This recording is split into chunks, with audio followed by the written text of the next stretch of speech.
Hey, what's good, everybody? This is Adnan or AD in the clutch, and just want to talk about some NBA news for Adam Silver in particular. Some long-awaited NBA news, and that's the NBA has announced a brand new in-season tournament, and with all the formats and how everything's going to be played out, there's a lot to digest. So I'll try to break it down. Using my notes that I have. So it's going to be breaking down to three groups for each conference. So basically in Group A for the West, it's going to be the Memphis Grizzlies, the Phoenix Suns, the Lakers, the Utah Jazz, and the Portland Trail Blazers. Group B on the West is the Denver Nuggets, your defending NBA champions, the Clippers, the New Orleans Pelicans, the Dallas Mavericks, and the Houston Rockets. And the third group is going to be the Sacramento Kings, the Golden State Warriors, the Minnesota Timberwolves, Oklahoma City Thunder, and the San Antonio Spurs. Now for the East, their first group is going to consist of the Philadelphia 76ers, the Cleveland Cavaliers, the Atlanta Hawks, the Indiana Pacers, and the Detroit Pistons.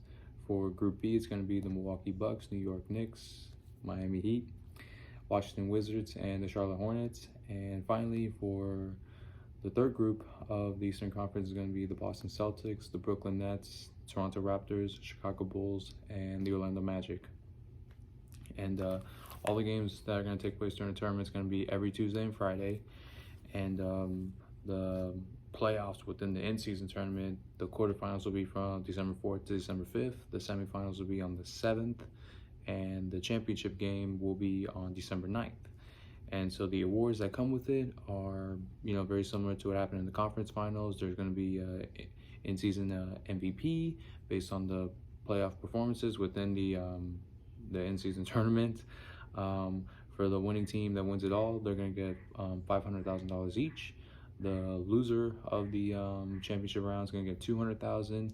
Those that were in the semifinals will get $100,000, and those that make it just to the playoff tournament within the in-season tournament gets $50,000. So not bad. Those are decent incentives. For some players or some teams. I mean, like, it's something like, I understand like the NBA is a business, and I know that it's all about trying to make the most money, and like the NBA is trying to compete with here in America, at least with the NFL, who basically like has ridiculous numbers of viewership and most attention, most fan support, and the numbers and the ratings show that football dominates the NBA. And I saw a video from other perspectives how like there were studies that show like basketball doesn't even come any bit close to football ratings like during football season, and like the NBA doesn't have like so much glamour attraction like the NFL does, and so Adam Silver, he knows this, and the narrative for a lot of NBA fans, whether hardcore fans or casual fans, is that the regular season is boring and it's pointless and meaningless, and what's the point of watching? Everything really starts in the playoffs, and the numbers do reflect that. And a lot of players do rest in regular season games where it's meaningless, or like they just played against a championship contender, then the next game they're playing against a team that it's not fighting for a championship, let's just put it nicely. And so they'll rest their star players, and on TV, you'll see, breaking news, I'll just list an example, LeBron James sits out, and that's losing a lot of money, especially a lot of fans are going to be angry about it. They're not going to, because of this load management thing, now a lot of fans don't want to pay to go to even to a regular season game, and so that's kind of like put a bad taste in fans, whether that are in attendance or watching on TV. So Adam Silver is trying to like address that issue by implementing this tournament. Now, when I first heard about it, I'm not gonna lie, I thought it was it sounded dumb. It didn't make sense to me. I was like, I heard they were trying to compare it to like very similar to soccer, how they do it. And I'm like, why would they do that? But after reading the numbers and seeing how things operate, I'm like, well, I mean, it's got to work. I mean, they got to try something, because like, there was a lot of questions with the play-in tournament, and that turned out to be a huge success. So maybe maybe this will actually be a good start, for the NBA to get the regular season engaging, to stop load management. What I like particularly as well is the award eligibility. Basically, like if you want to go for MVP, Rookie of the Year, Sixth Man of the Year, Defensive Player, etc., you have to play at least 65 games, which I believe is very important. And I'm actually happy about that, because now it's going to force the players to now actually play if they want to compete for the award, and they're going to therefore play harder, and there's a better product on the court. So I think that's a win in that aspect. And so maybe with this in-season tournament, it'll probably like ignite that, get them going early in the season. And so, it'll set them up just in time for like big time NBA games, like around Christmas, and the other holidays going on. And,